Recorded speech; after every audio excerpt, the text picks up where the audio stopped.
And series.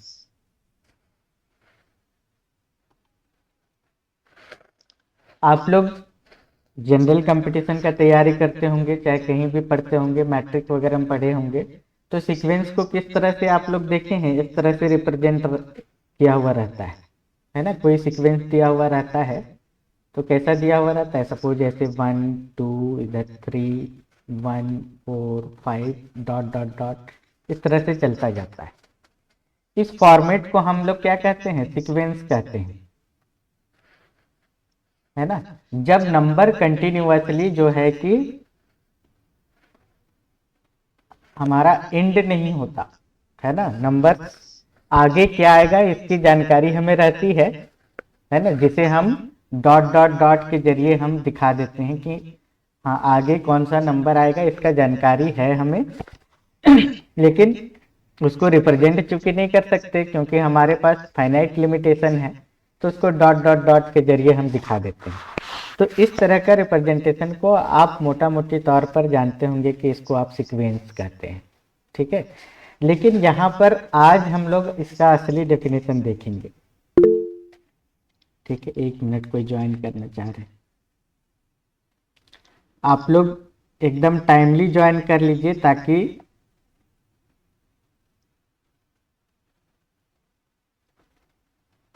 हमको जो है कि बार बार इधर ज्वाइन कराने के लिए स्विच ना करना पड़े, है ना, क्योंकि इधर ज्वाइन करने के लिए परमिशन मांगा जाता है, तो इधर से उधर क्लास लेने के लिए हमको प्रेजेंटेशन पे जाना पड़ता है।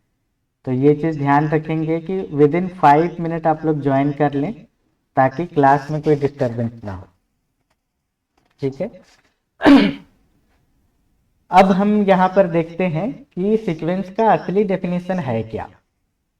तो सीक्वेंस के असली डेफिनेशन को जानने के लिए हमें जानना पड़ेगा फंक्शन। तो फंक्शन को बहुत डिटेल में तो नहीं जाएंगे, हम लोग ऑफलाइन क्लास में काफ़ी डिटेल में पढ़ चुके हैं, लेकिन भी एक मोटा मोटी आइडिया हम यहाँ पर बता देते हैं जो कि आपका एक 12th क्लास का रिवीजन हो जाएगा।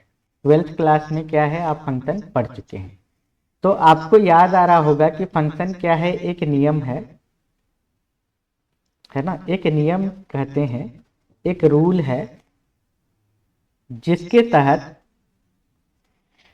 पहले सेट के एलिमेंट को दूसरे सेट के एलिमेंट के साथ एसोसिएट किया जाता है, ठीक है, जोड़ा जाता है। फंक्शन एक नियम है जिसमें पहले सेट के एलिमेंट को दूसरे सेट के एलिमेंट से जोड़ा जाता है, जिससे कुछ खास बात होती है उसको अभी हम लोग नहीं ध्यान दे रहे हैं। तो इसमें क्या क्या कंपोनेंट होते हैं, पहला कंपोनेंट होता है डोमेन, पहला जो सेट होता है उसको डोमेन कहते हैं, दूसरे सेट को हम लोग क्या कहते हैं, कोडोमेन कहते हैं, ठीक है।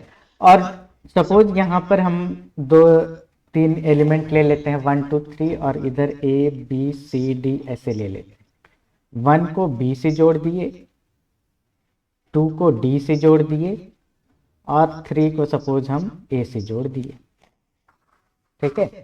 तो A सेट हमारा क्या है, A सेट में था 1 2 3, इसे हम क्या कह रहे हैं, डोमेन। बी सेट में हमारा क्या था, A B C D, ये हमारा है कोडोमेन। और यहां पर आप देख सकते हैं कि बी सेट में A को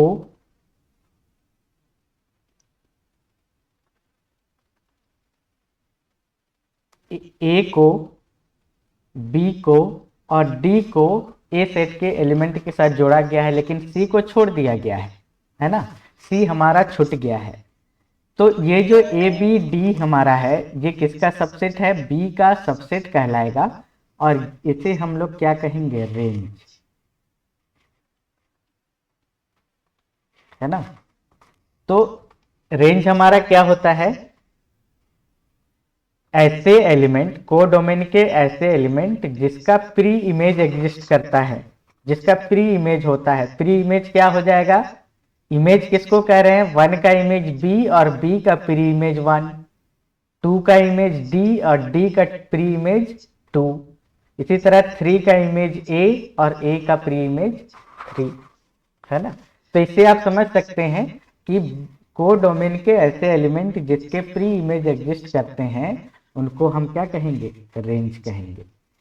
तो ये तीनों चीजें हैं फंक्शन के कंपोनेंट्स हैं।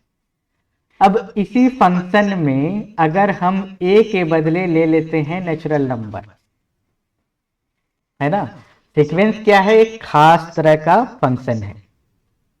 सीक्वेंस क्या है, एक खास तरह का फंक्शन है, एक फंक्शन का टाइप है, समझ सकते हैं, है ना। तो इस टाइप में कुछ फिक्स चीजें होंगी, तो उस फिक्स चीजें, जो फिक्स बातें हैं वो क्या है कि ए के बदले में हमें क्या लेना है, ए जो हमारा डोमेन था, इस डोमेन के बदले हमें क्या लेना है, सेट ऑफ नेचुरल नंबर।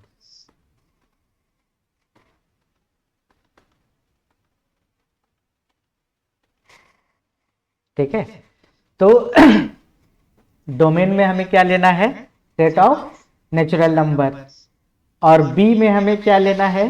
अब बी में हालांकि हम बहुत सारा सेट ले सकते हैं, लेकिन हम पढ़ क्या रहे हैं, रियल एनालिसिस। हमारा जो टॉपिक है, हमारा जो पेपर का नाम ही है रियल एनालिसिस, है ना। तो इसमें हम क्या लेंगे, रियल नंबर लेंगे, है ना। अभी हम कॉम्प्लेक्स नंबर की बात नहीं करेंगे, आप लोग इंटर में कॉम्प्लेक्स नंबर पढ़े होंगे, ठीक है। तो कॉम्प्लेक्स नंबर पे नहीं जाएंगे हम लोग, कहाँ पे रहेंगे, हमारा जो स्टडी होगा वो किस पे बेस्ड होगा, वो होगा आपका रियल नंबर पे। तो बी हमारा क्या होगा, आर, इसको हम लोग क्या कहेंगे, सेट ऑफ रियल नंबर। तो अगर फंक्शन में डोमेन के बदले में set of natural number, set of natural number क्या होता है, 1 2 3 4 ये सब, ठीक है। तो डोमेन में अगर हम सेट ऑफ नेचुरल नंबर ले लिए और को डोमेन में सेट ऑफ रियल नंबर्स ले लिए, तब ये हमारा फंक्शन क्या बन जाएगा, ये फंक्शन हमारा बन जाएगा सीक्वेंस। ठीक है, ये फंक्शन क्या बन जाएगा, सीक्वेंस बन जाएगा। तो ये दिखेगा कैसे, ये है 1 2 3 डॉट डॉट डॉट, और ये हमारा क्या है, सेट ऑफ रियल नंबर है। अब हो सकता है 1 किसी एलिमेंट से जुड़े, 2 किसी एलिमेंट से जुड़े इस रियल लाइन में, है ना। रियल लाइन हालांकि आप लोग ऐसे दिखाते हैं, तो हम वर्टिकली दिखा दिए, है ना, क्योंकि फंक्शन को हम लोग ऐसे ही देखते हैं। तो ये किसी न किसी नंबर से जुड़ा हुआ है। सपोज ये जुड़ा हुआ है -1 से, ये जुड़ा हुआ है 0 से, ये जुड़ा है 1 से। इसी तरह से 4 सपोज फिर -1 से जुड़ गया, 5 फिर 0 से जुड़ गया, और 6 फिर 1 से जुड़ गया, इस तरह से। तो अब इसको रिप्रेजेंट कैसे करेंगे, ये आपका फंक्शन है f। तो यहां पर देखिए इसके एलिमेंट्स हम कैसे लिखेंगे, f1 क्या आ रहा है हमारा, -1, f2 क्या आ रहा है, 0, f3 क्या आ रहा है, 1, f4 फिर -1, f5 0, f6 1, इसी तरह से कंटिन्यू करेगा। अब आपको पता है कि f7 क्या आएगा, f8 क्या आएगा। इसको कई बार हम ऐसे भी रिप्रेजेंट करते हैं, f1 equal to -1, f2 equal to 0, f3, ये लिखने का तरीका है ना। अब ये लिखने का तरीका है,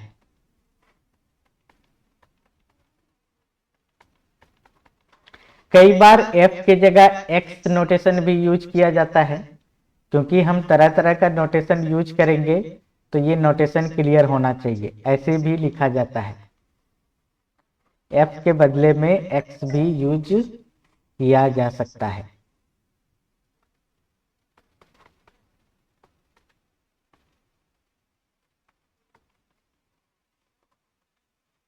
यहां पर 1 आ जाएगा।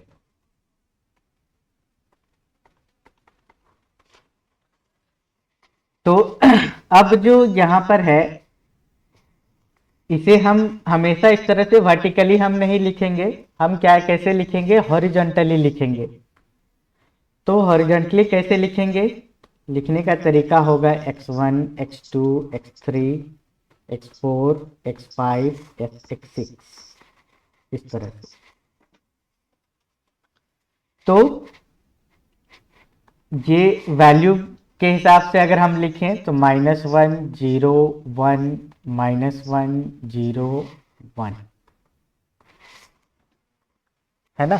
ये रिप्रेजेंटेशन है आपका सीक्वेंस का। अब अगर हमें फॉर एग्जांपल कोई सीक्वेंस दे देते हैं, एक सीक्वेंस दिया गया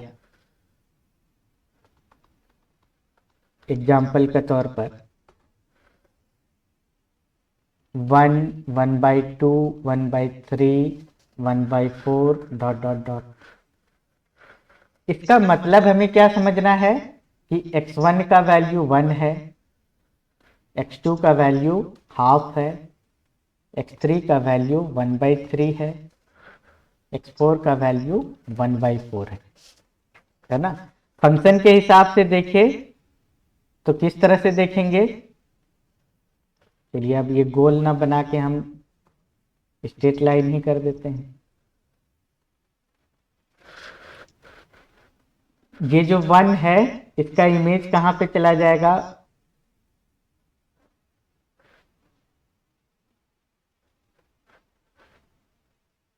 1 पे। 2 का इमेज 1/2 पे। 3 का इमेज 1/3 पे एंड सो ऑन, इस तरह से। अच्छा, अब इसे कुछ जनरल फॉर्म में लिख सकते हैं क्या।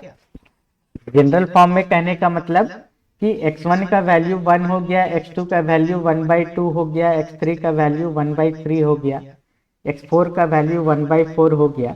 तो आपसे इन जनरल पूछेगा कि xn का वैल्यू क्या होगा, तो इसको देख के आप बता सकते हैं कि ये क्या है, 1/n है। तो कई बार शॉर्ट में ऐसे भी आपको लिखा, इसको हम लोग रिप्रेजेंट कर सकते हैं ऐसे, है ना। इस सीक्वेंस को शॉर्ट में ब्रैकेट के अंदर में 1/n लिखे, मतलब कि हमारा यही सीक्वेंस है। कई बार xn = 1/n भी लिखा जाएगा। तो ये सीक्वेंस का रिप्रेजेंटेशन नहीं है, लेकिन ये क्या है, nth term of A sequence. लेकिन इस रिप्रेजेंटेशन के जरिए भी हम सीक्वेंस को भली भांति पहचान सकते हैं। तो ये हो गया हमारा लिखने का तरीका। अब थोड़ा बहुत आइडिया हो गया होगा कि किस तरह से सीक्वेंस को लिखा जाएगा।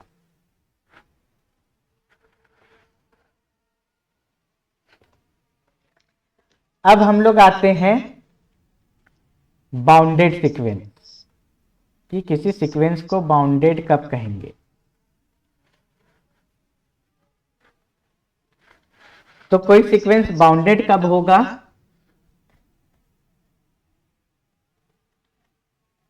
कोई सीक्वेंस बाउंडेड कब होगा, अगर सीक्वेंस का रेंज बाउंडेड हो, है ना। और रेंज के बाउंडेड कहने का मतलब, बाउंडेड कहने का मतलब यह है कि जिसको हम बांध सके, है ना, जिसका बाउंड्री निश्चित किया जा सके। तो बाउंडेड सीक्वेंस मतलब जिसका रेंज बाउंडेड हो।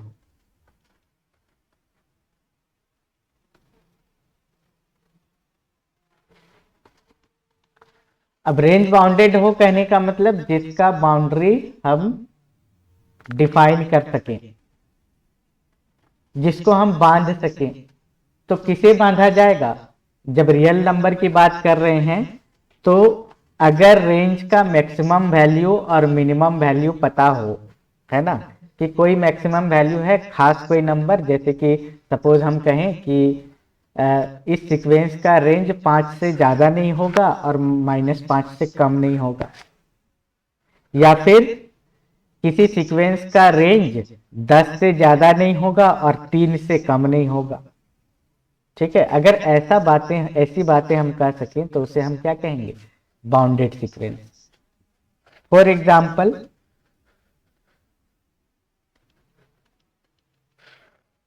अभी सीक्वेंस हम लिए थे, क्या लिए, पहला xn इक्वल टू 1/n। इस सीक्वेंस को देखते हैं, इसके वैल्यू क्या क्या होंगे। पहला वैल्यू, अब जैसे फर्स्ट टर्म निकालना हो, इस रिप्रेजेंटेशन में xn इक्वल टू 1/n दिया हुआ है, पहला टर्म निकालना हो तो हम क्या करेंगे, x1 लिखेंगे और n का वैल्यू क्या करेंगे, 1 पुट करेंगे तो हमारा क्या आएगा, 1 आएगा। x2 अगर निकालना हो तो हम क्या करेंगे, n के स्थान पर हम 2 पुट करेंगे, ठीक है, तो हमारा वैल्यू कितना आएगा, 1/2 आएगा। फिर इसी तरह से x3 निकालना हो तो n के प्लेस पे हम क्या रखेंगे, 3, तो ये वैल्यू क्या आएगा, 1/3 आएगा। तो इसी तरह से आप देख सकते हैं कि ये वैल्यू घटता हुआ जा रहा है, और आप इतना अंदाजा लगा सकते हैं कि ये वैल्यू जो घटते घटते घटते ज्यादा से ज्यादा 0 के करीब पहुंच सकता है। 0 के लेफ्ट हैंड साइड नहीं जा सकता, क्यों, 0 के लेफ्ट हैंड साइड नेगेटिव आएगा, और इस तरह से n का वैल्यू अगर हम पुट करते जाएं तो नेगेटिव नंबर कभी नहीं आएगा। तो इन सब बातों को देखते हुए क्या हम कह सकते हैं कि ये इस सीक्वेंस, यह जो सीक्वेंस है, इसके टर्म्स के जो वैल्यूज हैं 1 से ज्यादा नहीं होंगे और 0 से कम नहीं होंगे। तो हम क्या कह सकते हैं, ये जो वैल्यू है ये 1 से ज्यादा नहीं होगा और 0 से कम नहीं होगा, इवन 0 भी नहीं होगा, है ना, इवन 0 भी नहीं होगा, लेकिन ऐसा हम लिख सकते हैं, कोई दिक्कत नहीं। तो फॉर ऑल n, चाहे हम n का कोई भी वैल्यू पुट कर लें, xn का वैल्यू क्या होगा, 1 से ज्यादा नहीं होगा और 0 से कम नहीं होगा। तो ऐसे सीक्वेंस को हम क्या कहेंगे, बाउंडेड सीक्वेंस कहेंगे। तब यह सीक्वेंस हमारा क्या कहलाएगा, बाउंडेड सीक्वेंस कहलाएगा। यह सीक्वेंस क्या कहलाया, हमारा बाउंडेड सीक्वेंस कहलाएगा। अब अभी ज्यादा एग्जाम्पल तो नहीं लेंगे हम, है ना, क्योंकि आज हमको रिवीजन एटलीस्ट कंप्लीट कर देना है। एक एग्जाम्पल ले लेते हैं ऐसा, xn इक्वल टू n। अब इसमें फर्स्ट टर्म का वैल्यू क्या होगा, इसमें है आपका xn का वैल्यू n, तो फर्स्ट टर्म क्या आएगा, xn इक्वल टू 1, है ना, n का वैल्यू 1 पुट कर देना है, n का वैल्यू 2 पुट करेंगे 2 आएगा, n का वैल्यू 3 पुट करेंगे 3 आएगा, इस तरह से चलता जाएगा। अब आप देख सकते हैं कि इसका क्या, इसके रेंज को बांधा जा सकता है। पहला वैल्यू 1, दूसरा 3, थर्ड टर्म 3 आ गया, फोर्थ टर्म 4 आ गया, और ये बढ़ता चला जाएगा, है ना, बढ़ता चला जाएगा। इसका बाउंड्री डिफाइन नहीं है।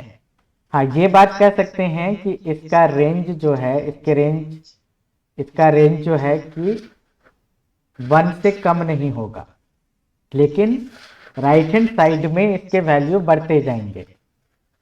तो इसका अपर लिमिट, है ना, लेफ्ट हैंड साइड का बाउंड्री को क्या कहेंगे, lower limit, right hand side का बाउंड्री को क्या कहेंगे, अपर लिमिट। तो इसका अपर लिमिट डिफाइन नहीं है, तो इसीलिए ये क्या कहलाएगा, हमारा अनबाउंडेड सीक्वेंस। तो आपने क्या क्या देखा कि जिसके रेंज के बाउंड्री डिफाइंड हो, जिसके रेंज का अपर लिमिट और लोअर लिमिट हो, उसे हम क्या कहेंगे, बाउंडेड सीक्वेंस, और जिसका या तो अपर लिमिट या फिर लोअर लिमिट डिफाइन नहीं हो, उसे हम क्या कहेंगे, अनबाउंडेड सीक्वेंस कहेंगे। इसके बाद आते हैं हम लोग मोनोटोनिक सीक्वेंस।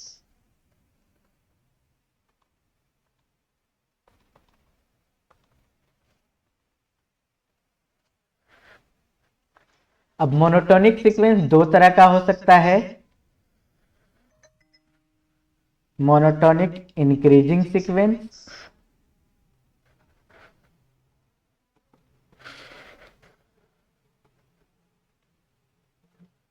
और दूसरा मोनोटोनिक डिक्रीजिंग सीक्वेंस।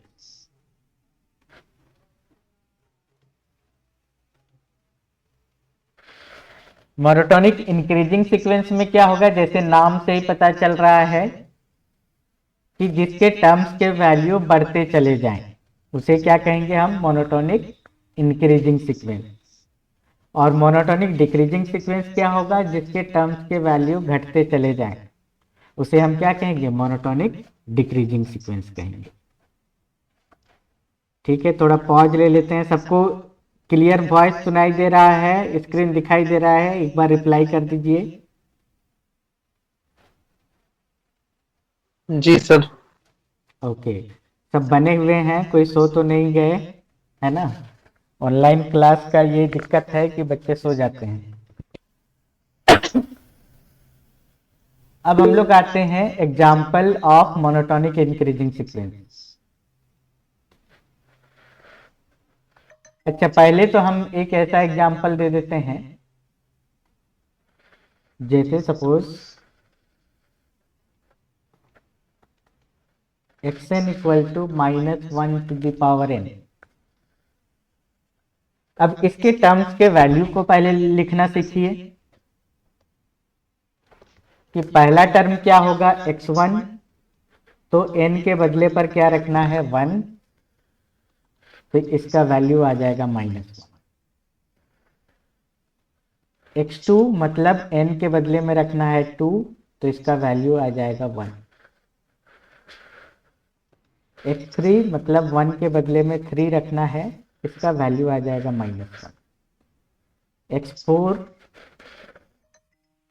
n के बदले में 4 रखना है, इसका वैल्यू आ जाएगा 1। तो इस तरह से देख सकते हैं अल्टरनेटिवली -1 और 1 आ रहा है, एक बार -1 एक बार 1, फिर -1 फिर 1। और भी गौर कर सकते हैं, जब n का वैल्यू ऑड रहता है तब हमारा क्या आ रहा है, वैल्यू -1। n का वैल्यू जब इवन रहता है तो टर्म का वैल्यू क्या आ रहा है, 1 आ रहा है। तो ये बात हम गौर कर सकते हैं। तो आप देखिए कि क्या इसका वैल्यू बढ़ते जा रहा है या घटता जा रहा है। एक बार -1 आ रहा है, फिर 1 आ रहा है ना, ये आगे की ओर गया, फिर 1 के बाद -1, फिर ये पीछे की ओर आ जा रहा है, फिर -1 के बाद फिर 1, ये फिर आगे की ओर चला जा रहा है, फिर 1 के बाद फिर -1, ये फिर पीछे की ओर आ रहा है। तो आप ये देख रहे हैं कि ये वैल्यू एक बार आगे बढ़ रहा है, फिर पीछे हट रहा है, फिर आगे बढ़ता है, फिर पीछे हट जाता है। तो इसका मतलब क्या है कि इसको हम इंक्रीजिंग नहीं कह सकते और न ही डिक्रीजिंग कह सकते हैं। न तो इंक्रीजिंग है न ही डिक्रीजिंग है, तो ये हमारा मोनोटोनिक सीक्वेंस का एग्जाम्पल नहीं हुआ। मोनोटोनिक क्या कहेगा, या तो इंक्रीज करे या फिर डिक्रीज करे, है ना। मोनोटोनिक को क्या कहेंगे, जिसके टर्म्स या तो इंक्रीज करेंगे या तो डिक्रीज करेंगे।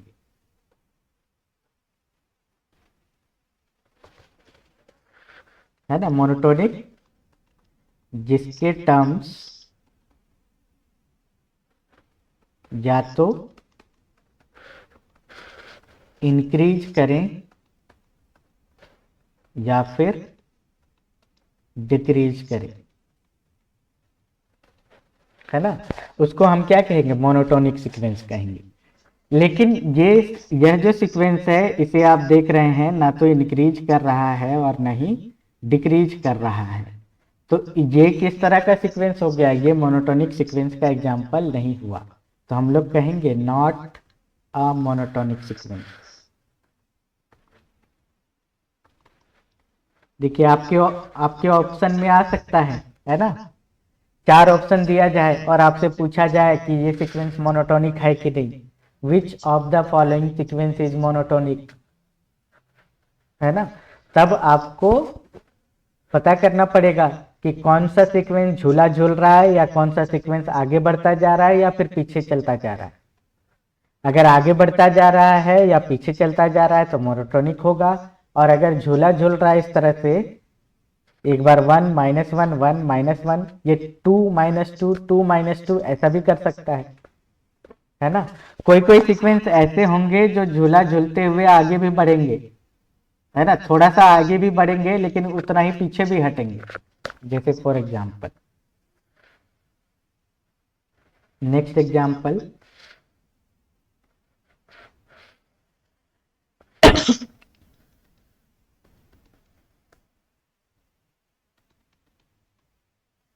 ऐसे ले लीजिए,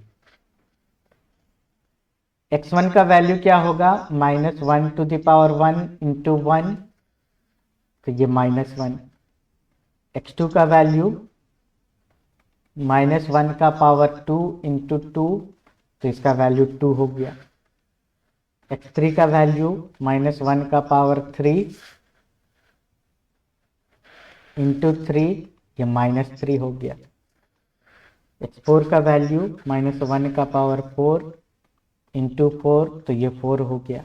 इसी तरह से देख सकते हैं, बढ़ तो रहा है लेकिन पहले क्या था कि 1 से आगे नहीं जा रहा था, है ना, 1 के जाने के बाद फिर -1 पे आ रहा था, फिर -1 से फिर 1 की ओर आ रहा था, ना तो -1 से पीछे हट रहा था, नहीं 1 से आगे बढ़ रहा था। लेकिन ये देखिए इसमें क्या है, ये आगे भी बढ़ता जा रहा है लेकिन उतना ही तीव्र गति से पीछे भी आ जा रहा है। -1 से शुरुआत किया, 2 पे पहुंचा, फिर बैक आके ये -3 पे आ गया, उतना ही तेज गति से -3 पे आ गया।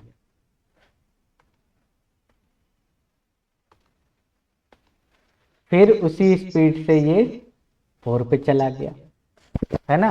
इस तरह के सीक्वेंस को भी हम मोनोटोनिक नहीं कहेंगे, ये भी हमारा मोनोटोनिक सीक्वेंस का एग्जाम्पल नहीं है।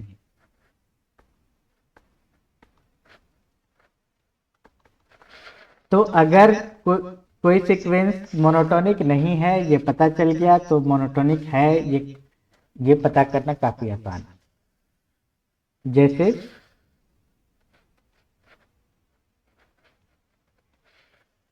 पहले जो एग्जाम्पल लिए थे 1/n, इसे आप देख सकते हैं, first term 1, second term 1/2, third term 1/3, है ना। डिनोमिनेटर बढ़ेगा तो ओवरऑल संख्या घटेगा, है ना। जैसे p/q है, q का वैल्यू बढ़ाते जाएंगे तो ये जो ओवरऑल वैल्यू है, ये पूरा रेशनल नंबर का वैल्यू जो है ये घटता चला जाएगा। तो यहाँ पर आप देख रहे हैं डिनोमिनेटर बढ़ा रहे हैं तो हमारा वैल्यू क्या हो रहा है, घटता चला जा रहा है। यहाँ पर 0 कहीं पर है, तो इस तरह ये बढ़ता जाएगा पीछे की ओर। तो यहाँ पर क्या हो रहा है, ये डिक्रीज कर रहा है, वैल्यू हमारा पहले 1 था, फिर घटता घटता घटता 0 की ओर जा रहा है। तो ये क्या कहलाएगा, हमारा मोनोटोनिक डिक्रीजिंग सीक्वेंस।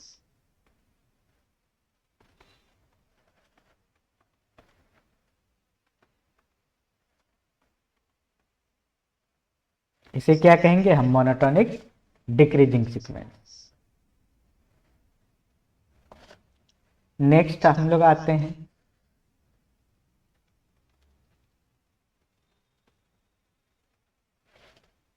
जैसे पहले ही एग्जाम्पल ले चुके हैं, सॉरी,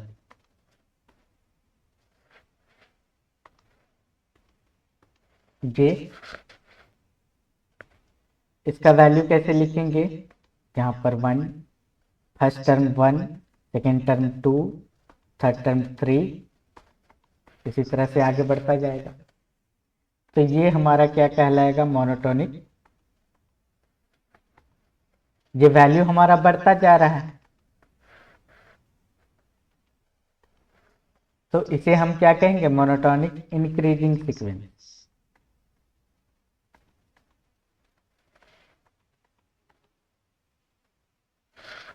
ठीक है, ये हमारा क्या कहलाएगा, मोनोटोनिक इंक्रीजिंग सीक्वेंस।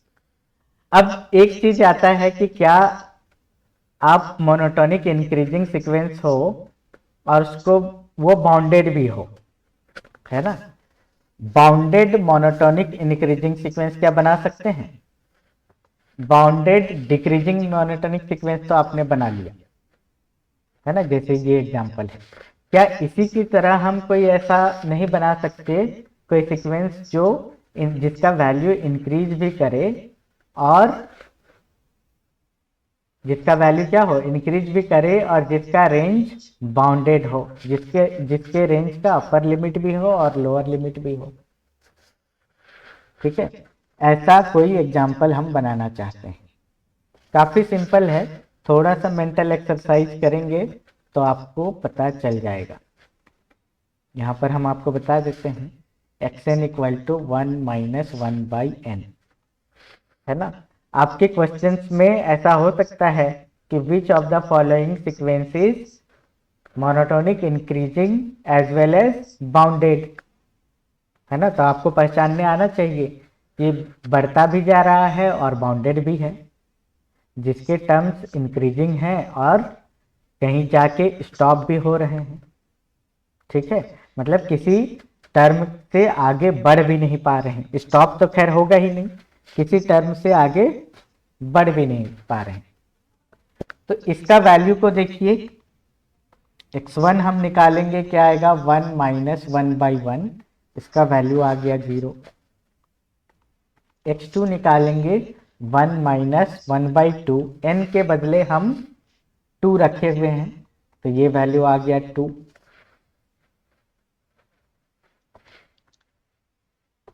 x3 के बदले 1 माइनस 1/3,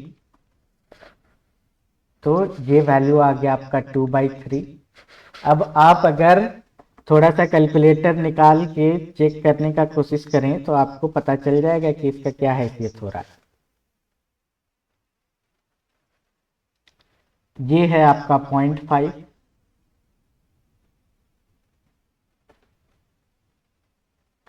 ये है आपका 0.666, ये चलता जाएगा तो इसको हम क्या लिख सकते हैं, 0.67। x4 निकाल के देख लीजिए और क्लियर हो जाएगा। 1 माइनस 1/4, इसका वैल्यू आ रहा है आपका 3/4। एक बार कैलकुलेटर से आप चेक कर सकते हैं, 0.75। तो आप देख रहे हैं इसका वैल्यू आपका बढ़ता जा रहा है। पहला टर्म 0, दूसरा टर्म 0.5,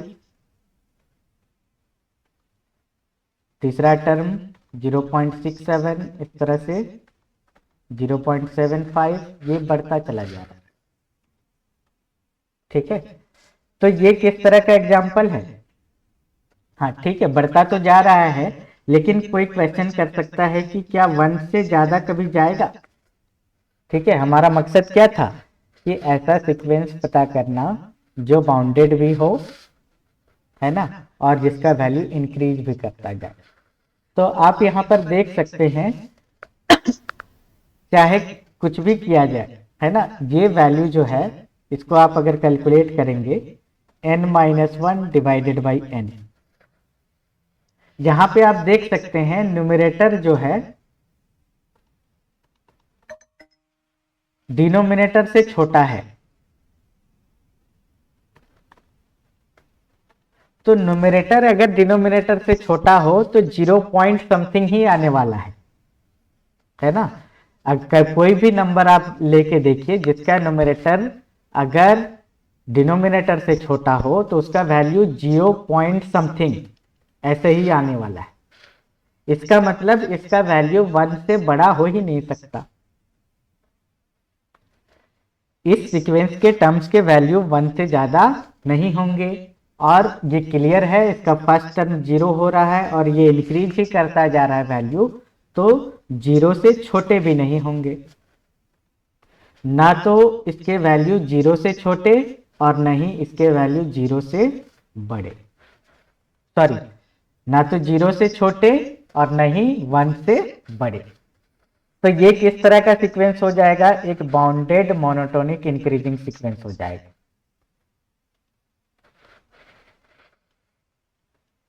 ठीक है, ये सब कंसेप्ट हम क्लास में भी नहीं बताए हैं, ऑफलाइन क्लास में, है ना। इंक्रीजिंग डिक्रीजिंग सीक्वेंस नहीं बताए हैं, तो जो ऑफलाइन क्लास कर चुके हैं वो भी एक बार रिवाइज कर लीजिएगा।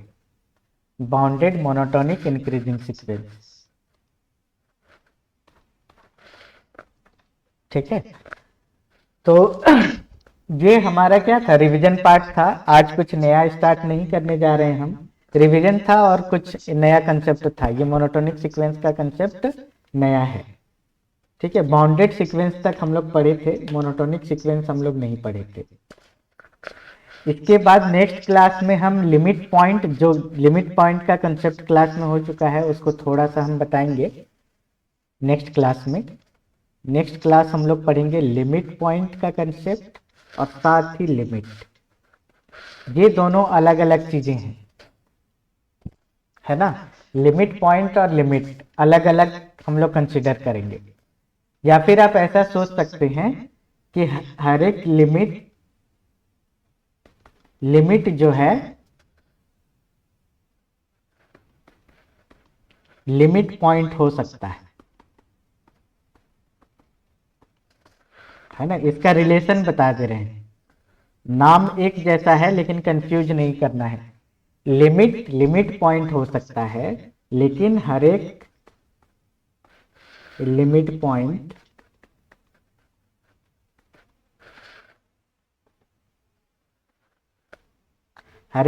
पॉइंट लिमिट नहीं हो सकता, है ना। अब ये कैसे, ये हम लोग कल पढ़ेंगे। तो मोटा मोटी आइडिया यहां पर लग गया। अगर आप चाहें, आपके पास बुक हो तो इसे थोड़ा सा रिवाइज कर लेंगे, ठीक है। तो आज यहीं पर क्लास हम लोग रखते हैं। अब नेक्स्ट क्लास हम लोग मिलेंगे परसों, ठीक है। और ज्यादा से ज्यादा लोग जुड़िए, है ना। ऑफलाइन क्लास वाले भी जुड़िए, हम देख रहे हैं कि ऑफलाइन क्लास वाले ज्यादा नहीं जुड़े हैं।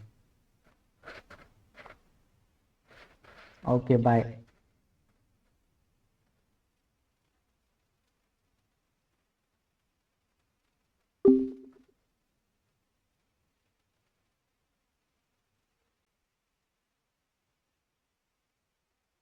ओके, तो हम जो क्लास स्टार्ट करने जा रहे हैं वो आपका पेपर 3 कहलाएगा, है ना। 2 पेपर आप लोग दे चुके हैं। सेमेस्टर 1 में जो पेपर दिए आप, सेमेस्टर 1 में जो पेपर दिए वो क्या कहलाएगा? आपका पेपर 1 कहलाएगा, ठीक है। सेमेस्टर 2 में जो पेपर आप दिए मैथमेटिक्स का, उसे हम क्या नाम दे रहे हैं? पेपर 2। अब सेमेस्टर 3 में 2 पेपर है हमारा। एक का नाम हम कह रहे हैं पेपर 3 और दूसरे का नाम कह रहे हैं हम पेपर 4, है ना। इसको जनरली हम लोग MJC 3 भी कहते हैं और इसको MJC 4 भी कहते हैं। ये हमारा क्या था? MJC 1 था, ये MJC 2 था। अब MJC 3 के अंतर्गत रियल एनालिसिस पढ़ना है और MJC 4 के अंतर्गत डिफरेंशियल इक्वेशन पढ़ना है। तो इस बार आप लोगों का 2 पेपर होगा, है ना। मिड सेम भी, इसके ध्यान रखिए, मिड सेम भी 2 दिन होगा, है ना। मैथमेटिक्स का 2 पेपर होगा, 2 दिन ना भी हो सकता है एक ही दिन बैठा के एग्जाम ले लिया जाए, आधा आधा घंटे का भी हो सकता है या फिर एक एक घंटे का भी हो सकता है। वो जितना हमें टाइम मिलेगा उसके हिसाब से। तो ये 100 नंबर का होगा, 100 मार्क्स का होगा, और ये भी 100 मार्क्स का होगा, जिसमें से मिड सेम में 30 मार्क्स, इसमें भी 30 मार्क्स, और एंड सेम में इसमें भी 70 मार्क्स का होगा, और ये भी सेपरेट 70 मार्क्स, है ना। ऐसा नहीं सोचना है कि किसी एक पेपर में बैठे और MJC 3 और MJC 4 दोनों का एग्जाम हो गया, ऐसा नहीं है। मैथ्स मेजर का, है ना, मेजर का ही 2 पेपर होने जा रहा है आपका। मैथ्स मेजर में कितने पेपर होंगे आपके? 2 पेपर होंगे। तो ये क्लियर कट कर लेना है। ऐसा नहीं कि ये क्लियर कर लेना है, या तो एक बैठक में आपका दोनों एग्जाम ले लिया जाए, मिड सेम की बात कर रहे हैं। एंड सेम तो पक्का अलग अलग होगा, है ना। एंड सेम जो LNMU आपका एग्जाम लेगा, ये तो पक्का अलग अलग लेने वाला है, एक बैठक में तो नहीं लेगा। ये चूंकि कॉलेज में हमारा होगा तो कॉलेज में उतनी फैसिलिटी रहती नहीं है, तो हम लोग देख लेंगे जैसा सिचुएशन होगा। हो सकता है कि एक बैठक में दोनों पेपर का ले लें, या फिर अलग अलग आपको टाइम दिया जाए। लेकिन ये इंश्योर कर लेना है कि आपका दोनों पेपर का एग्जाम आपने दे दिया, ठीक है। किसी एक पेपर में उपस्थित रहे, किसी एक पेपर में अनुपस्थित रहे तो वो फेल माना जाएगा। फिर आप एंड सेमेस्टर नहीं दे सकते, एंड सेमेस्टर दे भी दिए तो आपका प्रमोटेड लग जाएगा, है ना, आपको सेमेस्टर 4 में जाने नहीं दिया जाएगा। मतलब बेसिकली एंड सेमेस्टर देने का कोई फायदा नहीं होगा। तो ये चीज आप लोग जरूर ध्यान रखेंगे मिड सेमेस्टर देने के टाइम, कि आप सारा पेपर आपका हो गया, सारे पेपर का आपने एग्जाम दे दिया। ऐसा नहीं कि कहीं जाने का हड़बड़ी में, बहुत लोगों का कहना रहता है कि पटना जाना है, दिल्ली जाना है, ये सब नहीं। सारा पेपर हो जाए उसके बाद इंश्योर होगी, उसके बाद जहां जाना चाहिए। अब रियल एनालिसिस में क्या है कि रियल एनालिसिस में बहुत सारे चैप्टर हैं, तो इसमें हम शुरुआत करने जा रहे हैं सीक्वेंस। हालांकि ऑफलाइन क्लास में कुछ क्लासेस हो चुकी है, लेकिन भी आज हम कुछ रिवाइज कर देना चाहते हैं, है ना। सीक्वेंस